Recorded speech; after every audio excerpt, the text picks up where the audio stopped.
On the streets of Johannesburg, posters of candidates are displayed all over the city.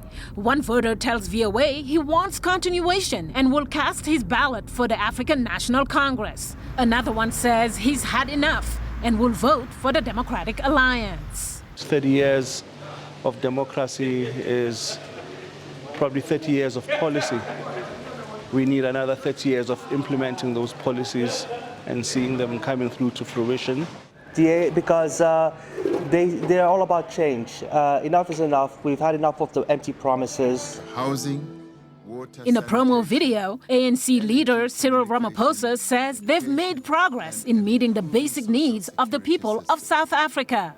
We are putting South Africa to work by investing in our people to ensure that no one is left behind. Daryl Glazer, associate professor at the University of Witwatersrand in Johannesburg, says it's going to be the closest election since the era of inclusive democracy began in South Africa in 1994. All the opinion polls are suggesting that there's a very serious chance that the ANC is going to fall below 50% of the vote and that it's going to be forced into some kind of coalition.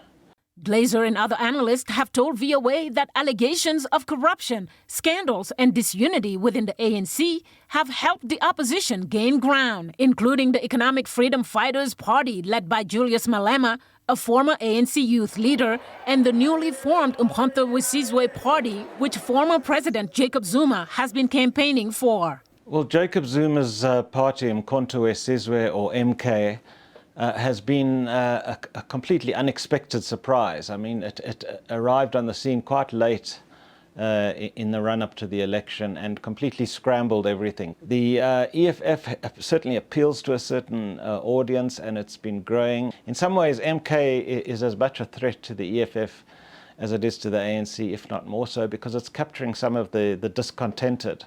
9 days before the election, South Africa's top court ruled that Zuma was not eligible to run for parliament because of a past criminal conviction. The ruling came 2 days after Zuma told thousands of supporters at a rally in Soweto that his MK party would help ease joblessness, among other issues, if it won. South Africa's unemployment rate has reached 32%, according to the World Bank, making it issue number one for many of the voters. I think our biggest challenge as a country is our rate of unemployment, which is one of the biggest in the world. I'll be voting for Action SA, and I think that party has got what we have, what we want in the country. Like now, we got a problem with the crime and there's no work. For me, it'll be poverty and unemployment. The lack of maintenance of infrastructure is another pressing issue. Nearly half of the country's 62 million people have registered to vote, says Thabo Masemola, an independent electoral commission official, and he says they are prepared to manage the vote efficiently, as they've done historically. The certified voters roll is currently sitting as 27.7 million. And we use the voters roll as the basis to prepare and plan for elections.